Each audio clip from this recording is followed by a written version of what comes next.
Pemirsa, kita akan memasuki kabar nang Panambayan. Salah seorang aparatur sipil negara di lingkungan pemerintah Kota Banjarmasin diduga tersandung kasus narkoba. Aparatur sipil negara yang bertugas di salah satu kelurahan di Banjarmasin ini, wayahini diamankan petugas kepolisian untuk dilakukan pemeriksaan oleh petugas kepolisian.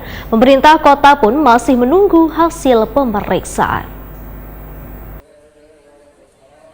Salah seorang aparatur sipil negara di lingkungan pemerintah Kota Banjarmasin diduga tersandung kasus narkoba. Aparatur sipil negara yang bertugas di salah satu kelurahan di Banjarmasin ini wahini diamankan petugas kepolisian. Wali Kota Banjarmasin Ibnu Sina, Takuni Prima TV Jalang Tengah hari Selasa 7 Juni 2022 mengakui bila ada salah seorang oknum lurah yang diduga tersandung narkoba, wahini masih dalam pemeriksaan petugas kepolisian. Pemerintah Kota ujar Ibnu Sina masih menunggu hasil pemeriksaan. Jika nantinya positif mengkonsumsi narkoba, maka oknum lurah tersebut akan dikenakan sanksi sesuai dengan mekanisme dan ketentuan aturan tentang kedisiplinan kepegawaian. Menurut Ibnu Sina, berbagai sanksi diberikan bagi aparatur sipil negara yang dianggap tersandung kasus penyalahgunaan narkoba, mulai dari ringan hingga berat atau mulai dari teguran lisan, penurunan pangkat atau jabatan sampai 3 tahun, bahkan sampai pemberhentian sebagai ASN sesuai dengan peraturan pemerintah nomor 53 tahun 2010 tentang disiplin PNS.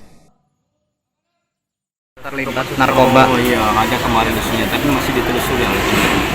Tapi ada mendengar apa? Ada diinformasikan, tapi mungkin masih saya konfirmasi ke pihak Polres, memang masih dalam penanganan. Itu ketahuannya saat kapan kok jadi menggunakan saat tes urin kah atau gimana? Oh bukan, dia kalau tidak salah pengembangan. Oh, pengembangan kasus. Pengembangan. Pak, kalau misalnya nanti terbukti seperti apa Pak nantinya Pak? Oh, ada mekanisme yang ada di kita, artinya di ketentuan kepegawaian sudah ada. Artinya mekanisme itu akan berjalan.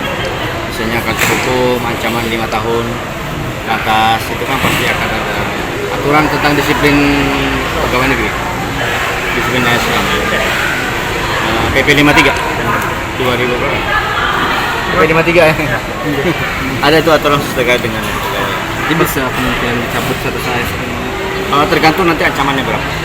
Nah kemudian juga kan di kita tuh ada majelis MPP HDP, yang itu yang majelis pertimbangan yang memberikan pertimbangan kepada kepala daerah kasus yang bersangkutan yang terkait dengan ASN ini PNS itu di ancamannya berapa, kemudian hukumannya apa. Ada hukuman kelas berat, ada hukuman sedang, ada hukuman ringan.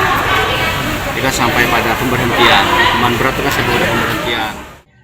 Ibnu Sina menambahkan, pemerintah Kota Banjarmasin bekerjasama dengan BNN saban tahun rutin melakukan tes urin bagi sebaratan aparatur sipil negara di lingkungan pemerintah Kota Banjarmasin sebagai upaya untuk memastikan terbebas dari penyalahgunaan narkoba.